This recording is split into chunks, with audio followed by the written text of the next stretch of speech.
Happy December, everyone! In the spirit of this season, this month we are covering the truest gospel from a galaxy far, far away. Thanks to Rogue One coming out December 16th, it's Canon Star Wars month. And what better way to celebrate the canon than by covering the best canon ongoing comic right now that wasn't ongoing. So massive spoilers for the 2015 Darth Vader comic incoming. You've been warned. On with the show!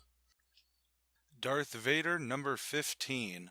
We begin with 3PO giving us a general rundown of what's been happening. Master Luke's been taken, Han's currently getting his head crushed by Black Chrysanthemum while insisting that Leia come and help things, since 3PO is still armless. Leia, with the image of Alderaan exploding still in her mind, takes her sights off Vader and goes to save Luke. Aphra, on the other hand, flies in with the Archangel and asks Vader how she can help his fight. Vader does indeed have a plan for her. But over with C-3PO, he goes and asks Santi to stop the brutalities nicely. Santi stops pounding Han to walk over and punch 3PO. However, an electric shock goes through Santi's body, knocking him out, though 3PO is short-circuited too.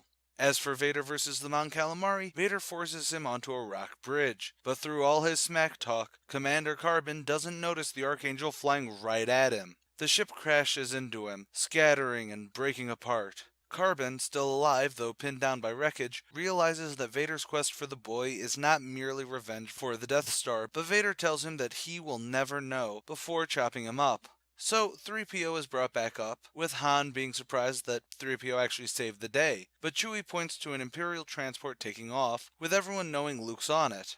As does Vader, standing on a rocky outcrop, just staring at the transport, but he clenches his fist, disabling the ship's engine. It crashes into the dunes, and Luke runs. BT snipes the Imperial guards that were with the transport, as Luke meets back up with Han, Chewie, and his droids. They begin to walk towards the Falcon, but Aphra comes from behind, holding a detonator. They're standing in a minefield, and she'll detonate where they are if Luke doesn't come with her to Vader. However, Leia comes up from behind Aphra and sucker punches her. So now Dr. Aphra is captured by the rebels, and they all fly off in the Falcon. Luke stares out the window though as they leave orbit, knowing that he was so close to something on that planet, but he'll never know what. And that was Vader Down, the massive Star Wars crossover event. Let's tackle the last issue and then look at the overall. The last issue really is just basically wrapping things up. Aphra got out of Vader's doghouse, but then got captured, which I think will definitely be a thing to come up in the Darth Vader comics to come. Leia, at least for the moment, was also able to put aside her determined rage for Vader to help her friends. And Vader got to kill at least one of his replacements from the Emperor. It's definitely not a bad wrap-up, and makes me interested in checking out the main Star Wars ongoing. I may not have liked the first issue, but it could have found its groove later on. How about the event as a whole? While it's true that not really a lot was accomplished with this, there was definitely a sense of grandeur to this event. It really felt that Vader did in fact decimate a planet full of rebels. However, and granted I'm writing this after a couple days of letting the event sink in, there really was nothing at stake here. Vader's mission to Vrogas Vas was to get Luke, but we knew that wouldn't happen since the big reveal is in Empire Strikes Back. None of the main Star Wars characters could be legitimately affected by either dying, dismembering, or generally some super character motivation, because again, the films would have reflected that. But I'm not saying the event is bad. There's lots of good crossovers that didn't have universe-altering changes.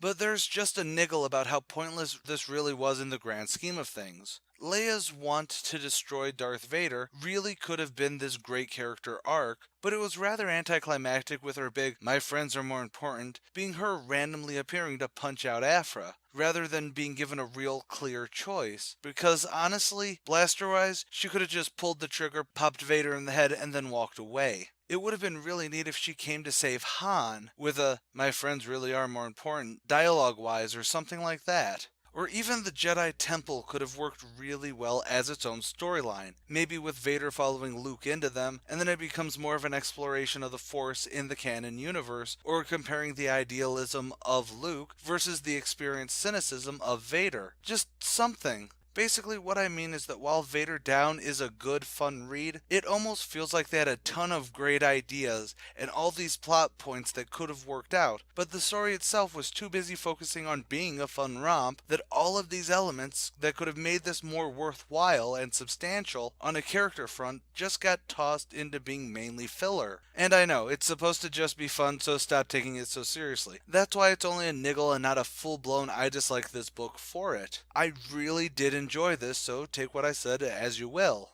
But tomorrow, we get back to the main Darth Vader series proper. Well, proper-ish, since we're going with the Darth Vader Annual. And I'm pretty excited since it's got a new art team alongside Gillen just for this issue. So let's see how that works out.